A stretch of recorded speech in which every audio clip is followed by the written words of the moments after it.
Bonjour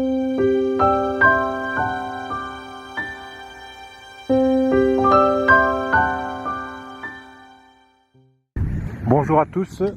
Alors aujourd'hui, première vidéo de ma petite escapade en France, en Auvergne et dans le sud de la France. Donc aujourd'hui je suis sur un site qui s'appelle le site de Jonas en Auvergne, qui est un site troglodytique officiellement attribué au Moyen-Âge. Donc d'après les explications officielles, ce site aurait été réalisé par des moines au Moyen-Âge et aurait été de simples abris troglodytiques. Mais comme d'habitude sur ma chaîne, je vais tenter de vous démontrer que ces vestiges sont beaucoup plus anciens que le Moyen-Âge et qu'ils ont également eu des fonctions bien autres que de simples fonctions utilitaires, que ces sites étaient en fait symboliquement les cavernes initiatiques dont parle la mythologie et tous les mythes des anciennes civilisations.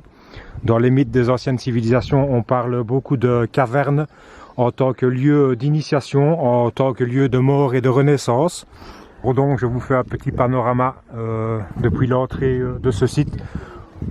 Ces cavernes sont donc toutes réalisées dans la pleine masse des rochers. Il s'agit donc de vestiges troglodytiques. Et la première pièce que l'on visite sur ce site est officiellement attribuée à une chapelle. Donc on va quand même y retrouver un minimum de sens sacré, de caractère religieux, avec cette chapelle, cette pièce qui aurait été une chapelle. Donc voici, je rentre dans la pièce et ce que l'on voit, c'est un pilier. Le pilier, c'est quelque chose qu'on va rencontrer très abondamment dans ce style d'architecture troglodytique. Le pilier qui symbolise l'axe du monde, l'axe qui relie la terre et le ciel. C'est aussi un symbole du centre, bien qu'ici le pilier ait été reconstitué avec des pièces cellulaires, mais certainement qu'il remplace et qu'il vient soutenir la voûte du plafond. Il remplace certainement donc un ancien pilier qui devait être entièrement réalisé dans la pleine masse des rochers, comme on rencontre très souvent dans d'autres cavernes troglodytiques dans le même style d'architecture ailleurs dans le monde. Alors ici, on va rencontrer des symboles, évidemment, les éternels symboles de la voûte, qui sont encodés, on pourrait dire, dans les parois des rochers de ces cavernes initiatiques, qu'on peut également appeler tombes symboliques, dont la fonction était entièrement spirituelle et religieuse, voire même initiatique. Car comme je vous le disais, dans la mythologie, les cavernes sont mentionnées en tant que tombes symboliques et initiatiques, des lieux d'initiation. Moi je pense que ces vestiges sont beaucoup plus anciens que le Moyen-Âge et qu'au cours du Moyen-Âge, un peu partout dans le monde, la caste des prêtres, on pourrait dire, voire même la caste des guerriers, a très souvent récupéré ces anciens sites préhistoriques, entre guillemets, qui datent pour moi du premier monde, c'est-à-dire de l'âge d'argent, de la cyclologie traditionnelle et des 4 âges de l'humanité, avec l'âge d'or, l'âge d'argent, l'âge d'airain et l'âge de fer. Ces vestiges appartiennent pour moi au plus ancien âge de l'humanité, excepté l'âge d'or, qui était une époque où les hommes étaient en parfaite harmonie, n'avaient pas besoin de recourir à des initiations pour retrouver leurs conditions paradisiaques originelles. Mais depuis la chute du paradis, les hommes ont commencé à réaliser ce genre de sanctuaires troglodytiques dans des montagnes qu'on pourrait attribuer à des montagnes sacrées, des collines sacrées, qui symbolisent également l'axe du monde, l'axe qui relie la terre et le ciel, et les trois différents mondes entre eux, la terre, le ciel et également le monde intermédiaire. Tout ça est enseigné dans les sciences sacrées, dans la cosmogonie notamment, et dans la cyclologie qui se réfère aux 4 âges de l'humanité. On avance un petit peu sur le site. Voilà une autre partie de caverne. Alors bien sûr, regardez, c'est quand même très remarquable comment on a même à notre époque posé des petites figurines, des divinités chrétiennes dans ces motifs symboliques. Pour moi, ces carrés, ces triangles et ces voûtes qu'on retrouve à travers toute cette architecture troglodytique sont des symboles et non pas de fonctions simplement matérielles. Les symboles ont des fonctions spirituelles. Ils sont là pour rappeler à l'homme son origine divine ainsi que la constitution du monde, de l'univers, du cosmos. Et également, ils sont également faits pour permettre à l'homme d'élever son âme vers l'unité, vers Dieu. Les symboles ont tous des significations. Ils renvoient à des grandes idées cosmogoniques, universelles ou également métaphysiques. Et donc les archéologues et les historiens ne voient pas en ces figures géométriques des symboles, mais ils y voient souvent de simples réalisations qui auraient eu des buts bassement matériels. Alors, petit aperçu sur les parois extérieures de cette colline sacrée, de cette petite montagne sacrée, ou qui fut considérée en tout cas comme telle depuis l'aube de l'humanité jusqu'à l'époque du Moyen-Âge, qui fut la dernière époque traditionnelle en Occident, où ce style d'architecture a souvent été récupéré pour y pratiquer toujours des rituels religieux, voire des rituels initiatiques. Et donc je vous montre un petit aperçu des motifs qu'on va retrouver sur la surface de ces montagnes rocheuses. On va retrouver, comme toujours, des motifs en forme de carré, qui pour moi sont des symboles encodés dans cette architecture. Le symbole du carré symbolise le principe passif féminin, ou la terre, entre guillemets, et il est souvent associé au symbole du cercle ou de la voûte, qui symbolise quant à lui le principe actif masculin. Et donc à eux deux, ils forment le cosmos, l'ensemble du cosmos, le principe féminin qui reçoit les influences du principe actif masculin. Et donc on voit de très nombreuses cavernes, ou plutôt ce qu'il en reste, avec notamment à l'intérieur de la plupart d'entre elles le fameux symbole de la voûte, qui symbolise également l'espace sacré dans lequel l'être peut retrouver sa condition paradisiaque originelle. Et donc moi je pense que ces sites n'ont jamais eu de simple fonction utilitaire ou matérielle ou militaire, mais qu'ils ont toujours, depuis leur création jusqu'au Moyen-Âge, eu un caractère initiatique tout d'abord, pour avoir ensuite un caractère religieux au Moyen-Âge.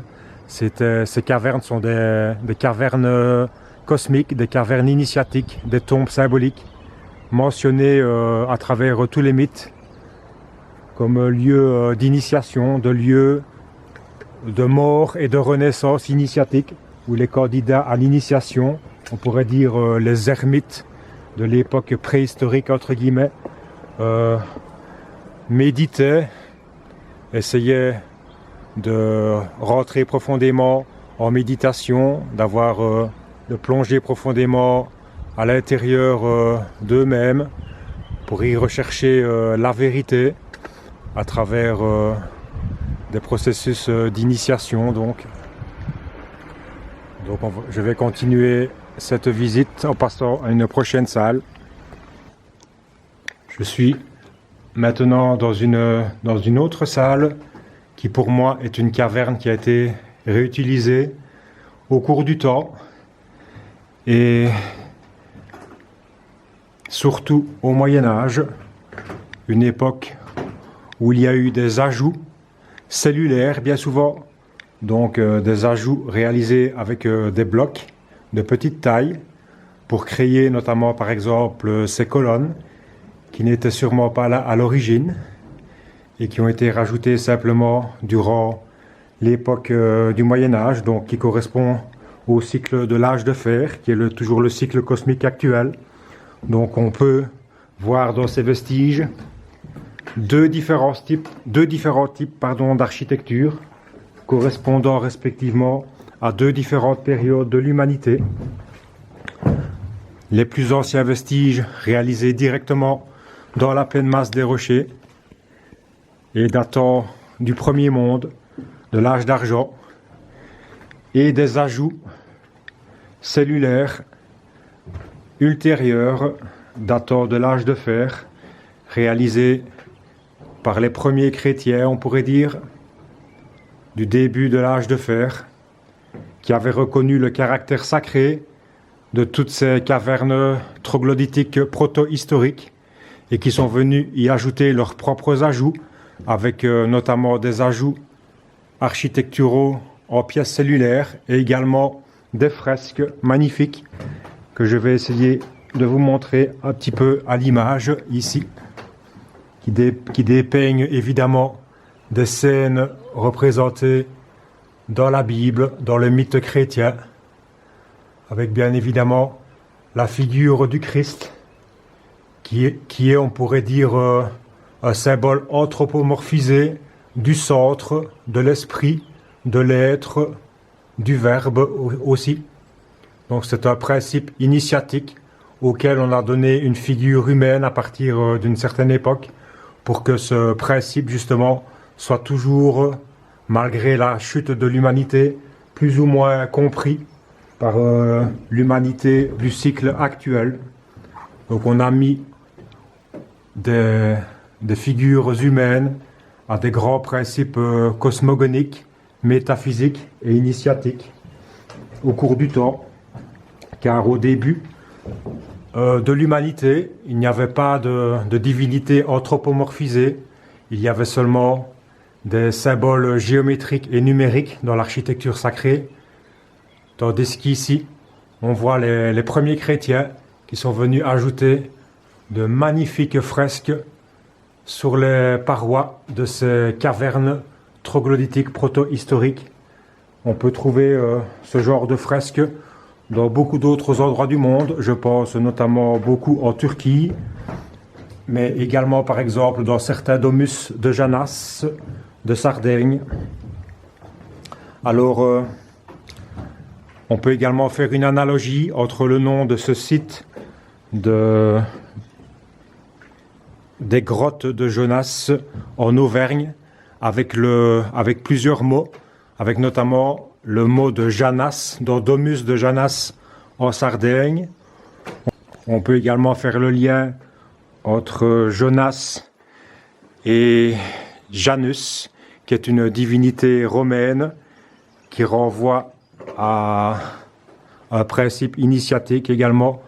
Le dieu Janus, c'est le dieu de la porte du passage.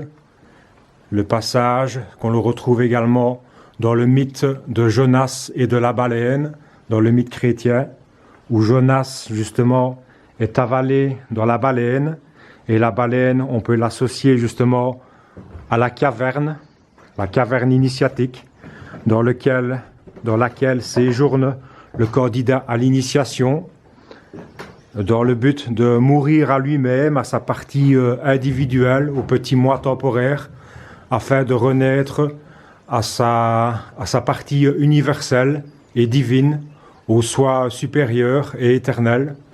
C'était le but des initiations qui se pratiquaient dans les cavernes initiatiques durant le premier monde, mais c'était également le but des initiations qui existaient également durant l'Antiquité, peut-être même durant le Moyen-Âge, où les candidats à l'initiation dans les cultes à mystère, par exemple, les candidats à l'initiation devaient justement mourir à eux-mêmes pour renaître sur un plan plus élevé, mourir à leur individualité pour connaître leur véritable identité, leur identité suprême qui est le soi éternel.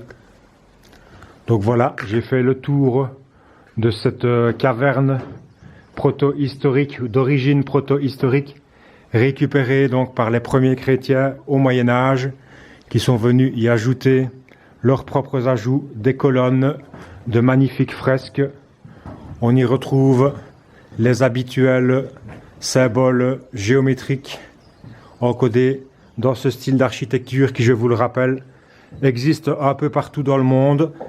Et je vous rappelle également qu'on vous a montré tout ça dans de très nombreuses émissions que vous pouvez retrouver sur mon blog qui s'appelle axecosmique.wordpress.com. Il y a un article spécial où j'ai regroupé toutes les émissions que nous avons faites depuis plus de 2 ans sur l'architecture sacrée avec l'auteur pérennialiste Pierre-Yves Lenoble et également Jo La Tradition, qui est également un grand passionné de vestiges troglodytiques et d'architecture sacrée un peu partout dans le monde, et qui a également visité ce site des grottes de Jonas en Auvergne. Je le salue. Salut à toi, Jo. Je suis super content d'être sur ce site. C'est vraiment un plaisir de voir tout ça de ses propres yeux. Je continue la visite et je vous retrouve pour de prochains commentaires dans une autre partie de ce site. Je poursuis ma visite sur ce site des grottes de Jonas en Auvergne. Et alors sur ce site, on va trouver de petits panneaux explicatifs qui nous affirment sans rire des utilités bassement profanes et matérielles de ces cavernes troglodytiques, sans comprendre que ces cavernes n'ont jamais eu la moindre fonction matérielle.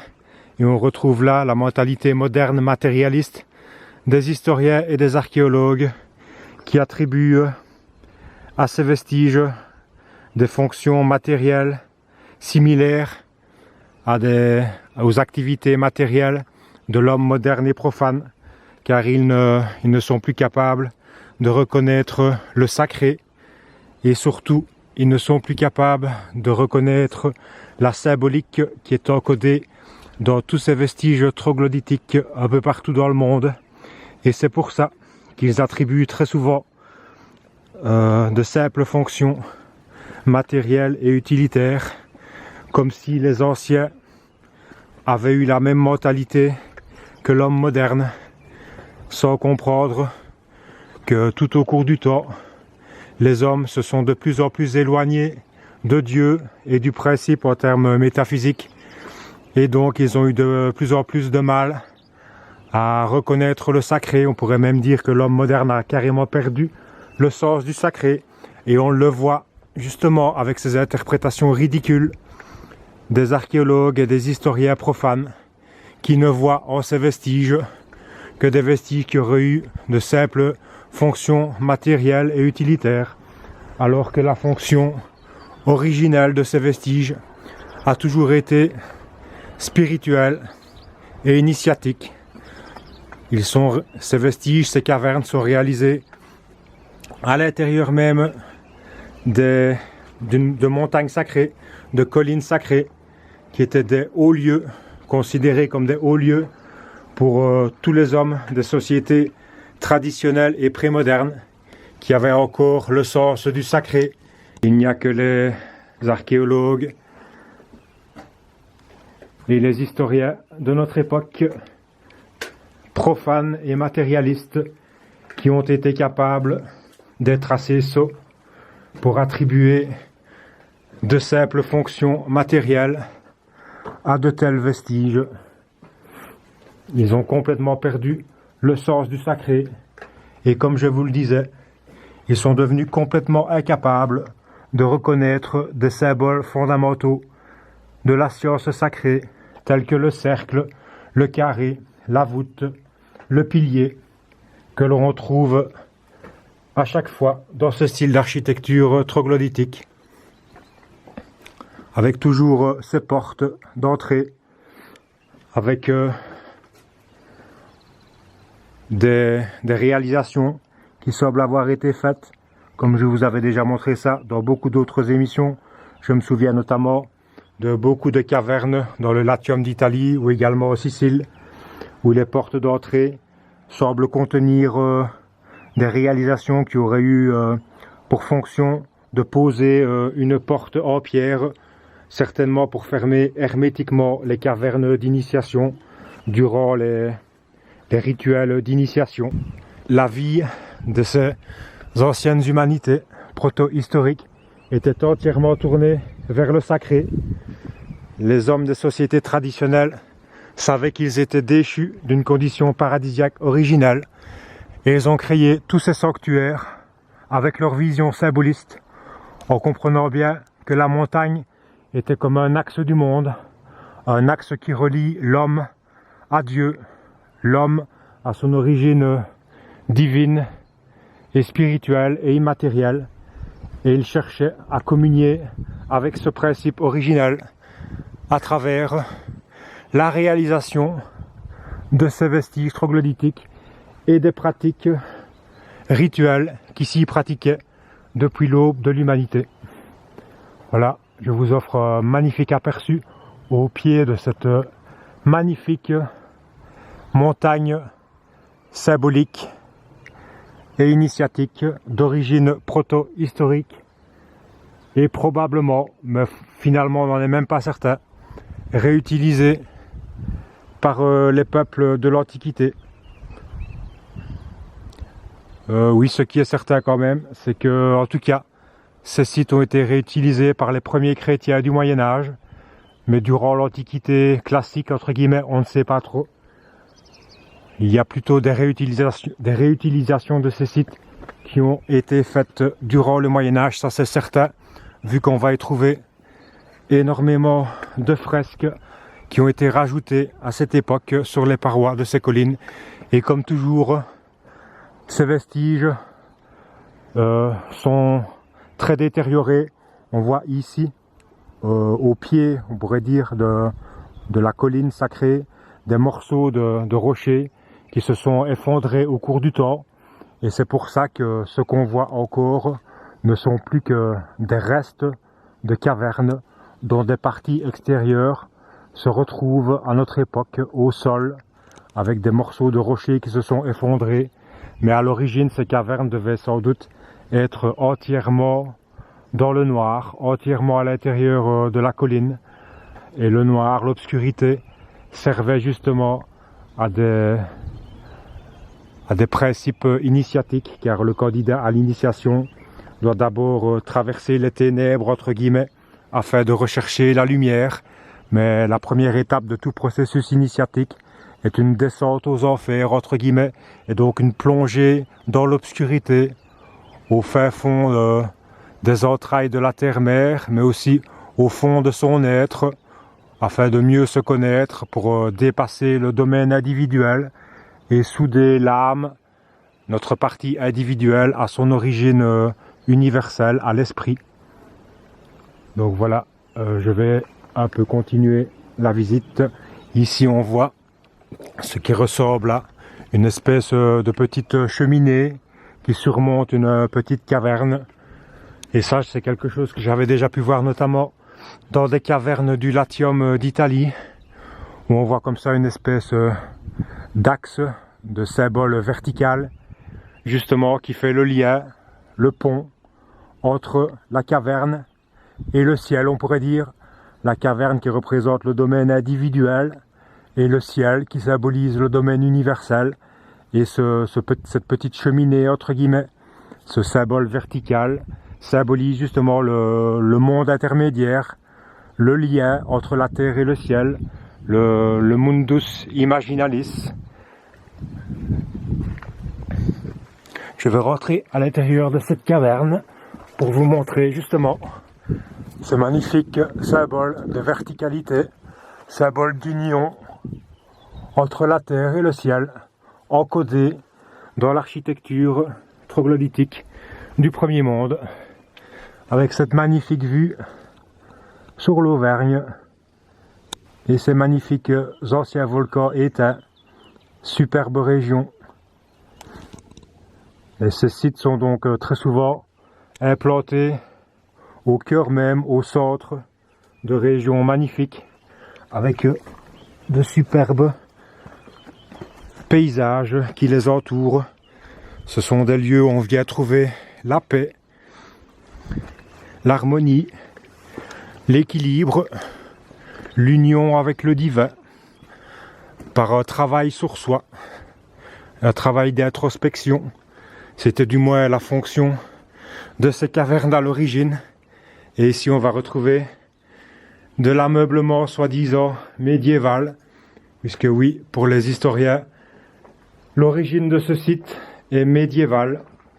Tout ceci aurait été réalisé par des moines avec des marteaux et des burins au Moyen-Âge et n'aurait été en grande partie que des sites destinés à des fonctions matérielles avec des boulangeries, des pièces d'habitation, mais jamais, jamais, à part pour une pièce, on ne signale la fonction spirituelle ou religieuse de ces sites. Voilà, toujours ce symbole de la voûte. Donc ici, on nous a mis quelques bois pour nous faire croire qu'il s'agit d'un four à pain. Bien entendu, les interprétations modernes et matérialistes sont toujours à côté de la plaque, car elles sont incapables de reconnaître le caractère sacré et symbolique de tous ces sites qui sont bien plus anciens que l'Antiquité classique. Ce sont des sites de la préhistoire, entre guillemets, et qui ont, selon moi, été réalisés par des hommes préhistoriques, entre guillemets, mais qui sont certainement bien loin de ressembler aux hommes préhistoriques tels qu'on nous les présente actuellement, vêtus de peau de bête, avec comme seuls outils des outils en silex. Ça ne correspond pas non plus, selon moi, avec des vestiges qui auraient été réalisés avec des outils de l'âge de bronze des historiens, avec des métaux de mauvaise qualité. C'est pour ça que je pense que ces vestiges ont été réalisés par une humanité qui était plus proche de Dieu, plus proche du principe, et qui avait des facultés, des capacités pour interagir avec la matière, qui dépassent celles de l'homme actuel, qui est plus déchu, et qui a dû recourir à des outils pour travailler la matière, tandis qu'à cette époque, le monde étant plus proche du principe, et plus proche de Dieu donc, ainsi que les hommes. Les hommes avaient des facultés, des capacités psychospirituelles supérieures à celles des hommes ultérieurs, des cycles ultérieurs plus déchus, qui ont dû recourir à l'emploi d'outils en fer pour tailler la pierre, tandis qu'à cette époque, il est probable que les seuls outils qui ont été utilisés sont des outils d'ordre psychospirituel. Je vous renvoie, pour comprendre tout ça, au superbe ouvrage de René Guénon, auteur de La tradition primordiale, qui a expliqué notamment ce processus de solidification du monde tout au cours du temps et des limites de l'histoire et de la géographie dans un de ses ouvrages majeurs qui s'appelle Le règne de la quantité et les signes des temps. Donc ce que je vous raconte, ce n'est pas n'importe quoi, puisque ce sont des choses qui ont notamment été expliquées par des auteurs de l'envergure intellectuelle de René Guénon. Alors ici, on rentre dans une autre caverne, on va retrouver toujours ces croûtes noires. Ces croûtes noires qu'on vous a beaucoup montrées dans nos émissions sur l'architecture sacrée et l'architecture troglodytique. Moi, de plus en plus, dans ces croûtes noires, j'y vois le fait que dans les processus d'initiation, il y a d'abord un baptême, entre guillemets, par l'eau. C'est la première étape du processus initiatique. C'est une étape de purification. Mais il y a également un baptême par le feu. Et alors, ces croûtes noires pourraient résulter justement de l'utilisation de feu à l'intérieur de ces cavernes troglodytiques lors d'initiation. On avait aussi mentionné le fait que ce site des grottes de Jonas renvoie non seulement à la divinité Janus ou à Janas. Donc Janas, c'est fée dans les domus de Janas de Sardaigne. Et Janus, c'est la divinité de la porte dans l'ancienne civilisation romaine. Et également, on avait signalé que ce nom de Jonas on pouvait également le rapprocher des djinns, les djinns de la tradition musulmane. Les djinns sont des créatures justement du monde intermédiaire. Et on se demandait avec Pierre-Yves si la création de ces cavernes troglodytiques n'aurait pas un lien étroit justement avec ces êtres du monde intermédiaire, ces djinns de la tradition musulmane, qui sont, on pourrait dire, des êtres du monde subtil, du monde psychique, auxquels les hommes faisaient certainement appel, ou des pouvoirs aussi, des pouvoirs psychiques, plus supérieurs aux capacités psychiques de l'homme actuel, et que les humanités qui ont réalisé ces cavernes troglodytiques auraient donc eu recours à ces êtres du monde subtil ou à ces capacités psychiques supérieures pour réaliser toutes ces cavernes. Alors je vous refais une petite vidéo, toujours pour vous expliquer et vous montrer les motifs qu'on va retrouver sur les parois de ces cavernes troglodytiques, où je vais vous expliquer que bien souvent on pense que ces petits trous sur les parois des cavernes étaient des trous destinés à des pigeons, donc on pense que ces cavernes étaient des pigeonniers.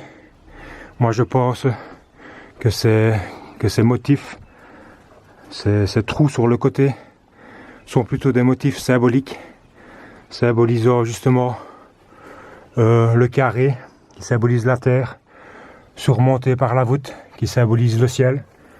Là je suis vraiment à un endroit interdit de la visite, et c'est paradoxalement un des endroits les plus spectaculaires. J'en profite pour vous le montrer avec des morceaux de cavernes qui sont complètement effondrés de la falaise, comme vous le voyez. Ces motifs symboliques tout le long de la paroi.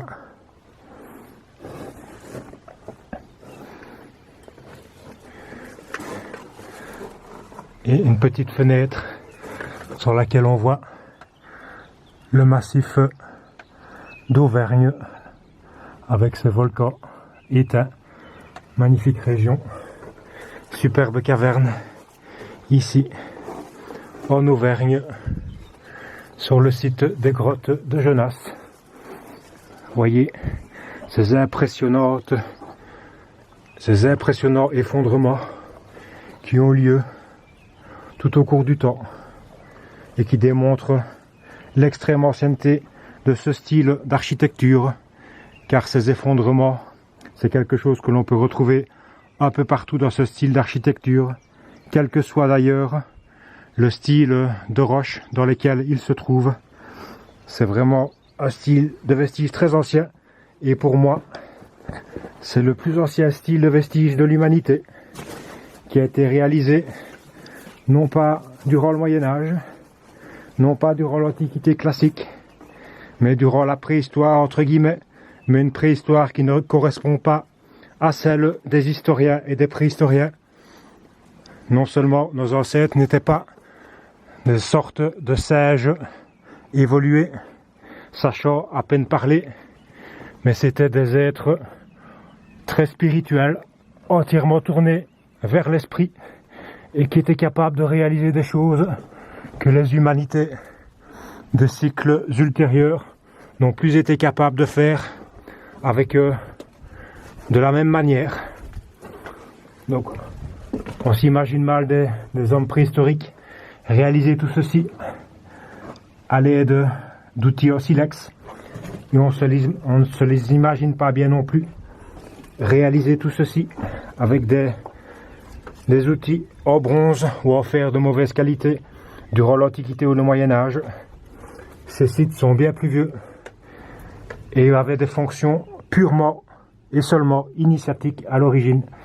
Voilà, je continue ma vidéo, je vais un petit peu redescendre et vous montrer une seconde caverne encodée de très nombreux motifs du carré et de la voûte sur les parois. Alors, j'ai un petit peu avancé sur la paroi de ce site des grottes de Genasse, et je me trouve encore actuellement sur une partie qui apparemment, à mon avis, est interdite à la visite. Aujourd'hui il n'y a vraiment personne sur le site, donc j'en profite. Donc le site est parsemé de petites crottes de chèvres qui, à mon avis, ce site est régulièrement visité par des chèvres qui, on le sait, les chèvres sont un animal qui n'ont pas peur de l'escalade et qui fréquentent donc certainement ces sites très régulièrement. Et donc ce que je voulais vous montrer, c'est une réalisation troglodytique en escalier, mais un escalier en forme de spirale, un escalier en hélice comme on dit. Donc c'est à nouveau un symbole axial, un symbole d'élévation spirituelle. C'est par l'escalier qu'on monte et qu'on descend autour de l'axe du monde, qui est symbolisé par le centre de l'escalier. Ces escaliers, on va également les retrouver très abondamment dans l'architecture du Moyen-Âge, dans les châteaux forts, entre guillemets, où les hommes du Moyen-Âge ont imité les escaliers qui existaient déjà dans l'architecture sacrée proto-historique. Et donc ici, on voit vraiment que l'escalier s'arrête abruptement, car la partie extérieure, on pourrait dire, de la caverne a aujourd'hui complètement disparu, comme c'est presque toujours le cas sur ces vestiges troglodytiques partout dans le monde. Alors, je vais vous montrer encore un peu de plus près ce que je vais vous montrer tout à l'heure, les fameux petits symboles du carré ou du carré surmonté de la voûte qui sont encodés sur les parois à l'intérieur de ces cavernes troglodytiques et qui symbolisent donc le carré et la voûte ou l'union de la terre et du ciel, puisque le carré symbolise la terre et la voûte symbolise le ciel.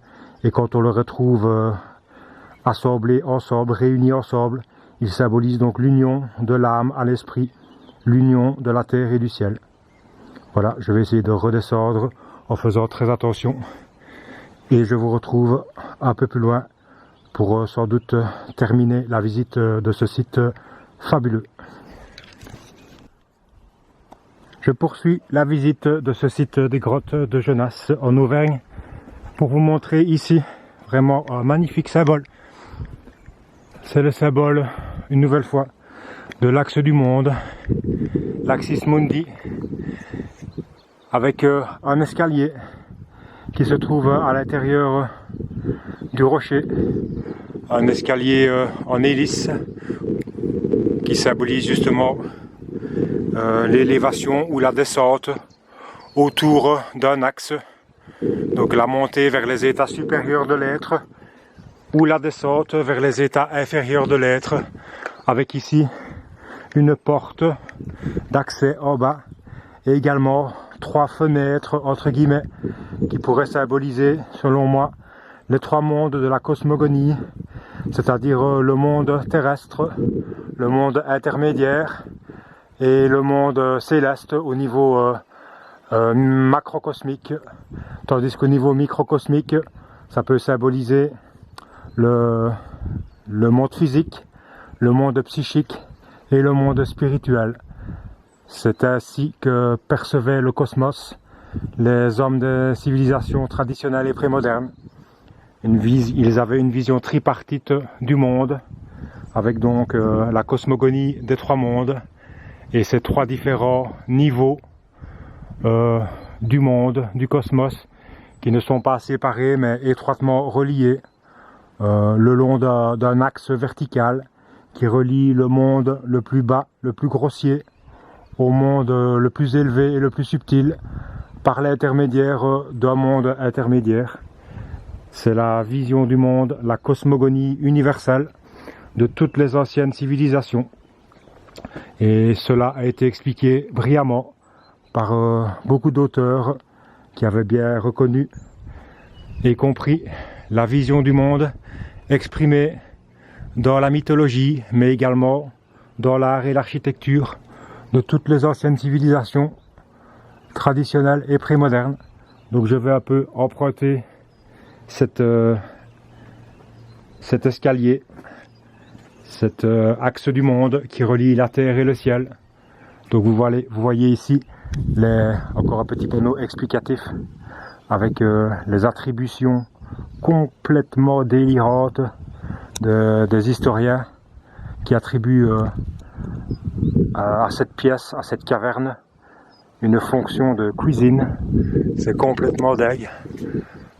Donc magnifique réalisation où on va retrouver le symbole universel de la voûte, du carré, qu'on peut également retrouver dans les architectures sacrées des siècles ultérieurs, dans les temples de l'Antiquité classique, mais également par exemple dans les cathédrales, les églises, les petites chapelles, les monastères. Le symbole est universel et c'est pour ça qu'on le retrouve un peu partout sur Terre et tout au cours du temps, depuis l'origine de l'humanité. Allons-y, j'emprunte ce superbe escalier pour m'élever symboliquement de la terre au ciel par un mouvement de spirale ascensionnelle autour d'un axe symbolisant le centre, le principe suprême autour duquel tourne le monde. C'est le même symbole que la roue qui également tourne autour d'un centre qui quant à lui reste immobile. Donc cet escalier en spirale symbolise l'élévation vers le ciel, si on le prend dans un sens ascendant, ou la descente vers la terre, si on le prend dans un sens descendant. Ça symbolise aussi les différents états, les états multiples de l'être.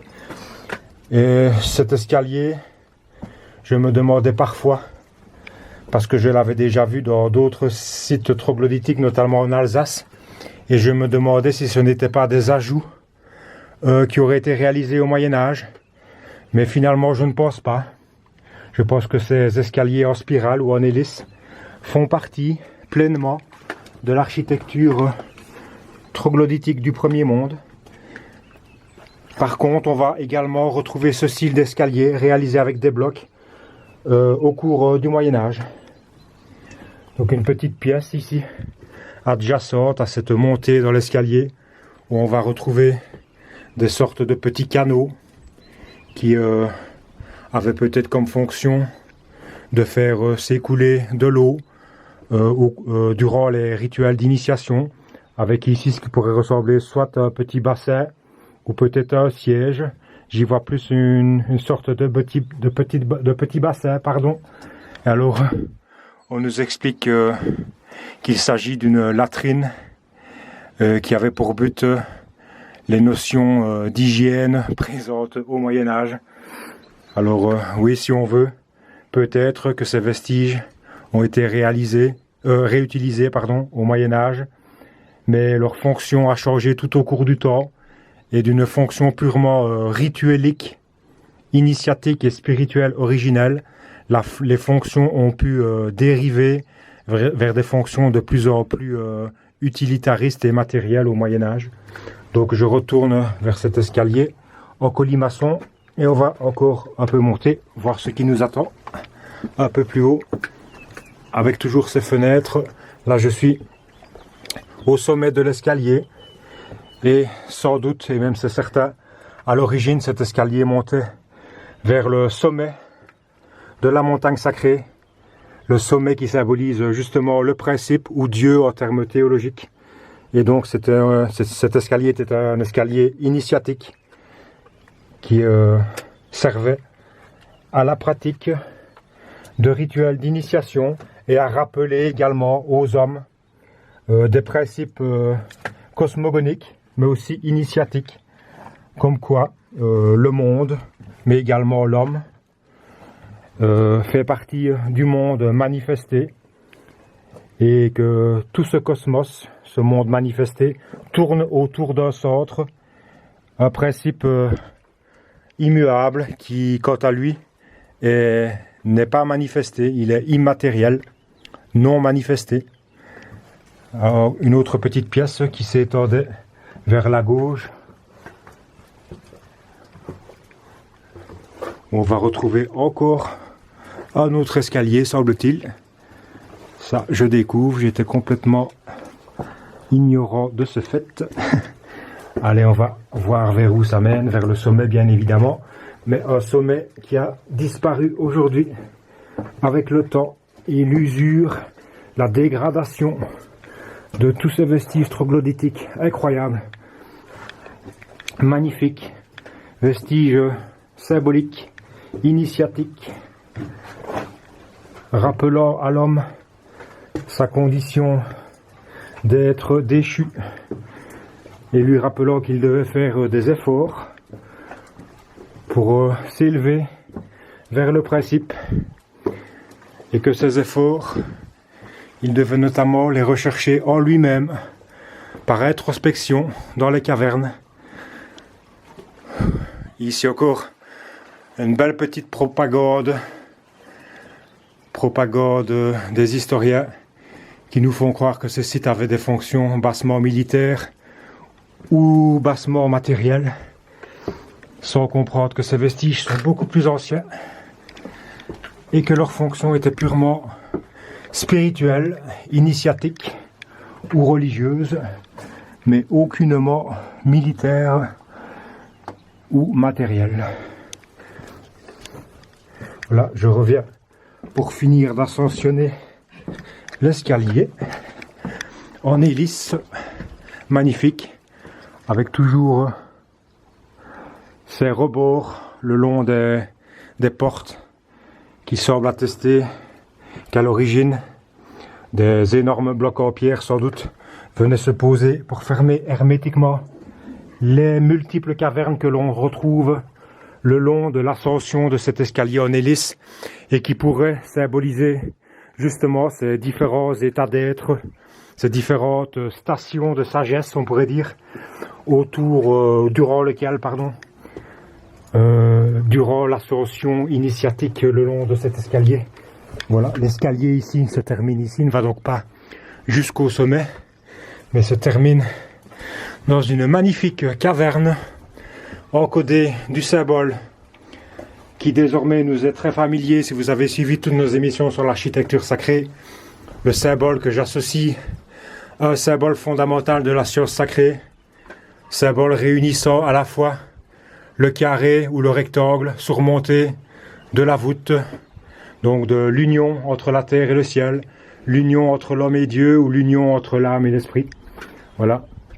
Donc on nous dit que cette pièce était la plus haute du logis seigneurial et qu'elle n'eut au départ qu'une seule vocation, la défense.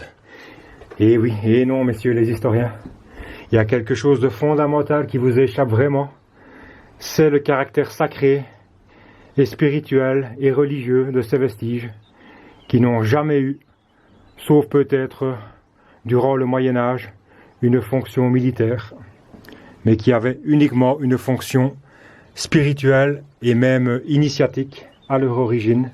Et c'est seulement au cours du temps que la fonction de ces vestiges a pu changer. Et moi je me demande même si ce vestige a un jour été occupé par des militaires. Je ne le crois pas. Je crois qu'il s'agit là d'une interprétation purement moderne, profane et matérialiste des historiens qui sont incapables de reconnaître la symbolique encodée dans tous ces vestiges et donc incapables de reconnaître leur caractère sacré. Voilà, je redescends cet escalier en hélice le long de l'axe du monde. Je redescends vers les états inférieurs de l'être, vers les états terrestres, humains, individuels, pour ressortir par la porte d'entrée de ce magnifique escalier ascensionnel, initiatique, et ces couloirs, corridors, initiatiques également. Aucune fonction militaire ici, bien sûr. Il faut vraiment être aveugle pour ne pas reconnaître le caractère spirituel ou au moins religieux de ces vestiges et vraiment être tombé dans la plus grande des ignorances en ce qui concerne la symbolique, la cosmogonie, les sciences sacrées. Je vous rappelle que toutes ces connaissances ont été expliquées par des auteurs exceptionnels, les auteurs de la tradition, mais pas seulement. Donc René Guénon, vous pouvez lire aussi Mircea Eliade, qui nous donne de très bonnes explications quant à la vision du monde des hommes des sociétés traditionnelles. Et vous le verrez, comme je le fais, en revêtant les lunettes de la tradition, en ces vestiges, non pas des vestiges militaires du Moyen-Âge, mais des vestiges à caractère spirituel et initiatique d'une humanité bien plus ancienne que l'Antiquité classique, donc de l'humanité du cycle de l'âge d'argent du premier monde. Voilà, j'espère que cette visite sur le site des grottes de Jonas vous a plu. Je continue un petit peu pour voir s'il y aura encore quelque chose à vous montrer, mais là je pense qu'il s'agit de la partie centrale et maîtresse, entre guillemets on pourrait dire, de cette magnifique colline sacrée en Auvergne. Voilà, merci à tous d'avoir suivi cette vidéo et je vous retrouve très prochainement, je l'espère, si Dieu le veut, sur un prochain site en Auvergne ou également dans la région de Provence que je rejoindrai bientôt d'ici quelques jours pour vous montrer encore de superbes sites troglodytiques, souvent associés également, par erreur selon moi, à des vestiges du Moyen-Âge et à des vestiges à caractère militaire, alors qu'il s'agit, je le répète pour la 10e fois au moins, de vestiges à caractère proprement spirituel et initiatique du premier monde. Allez, salut à tous, à très bientôt.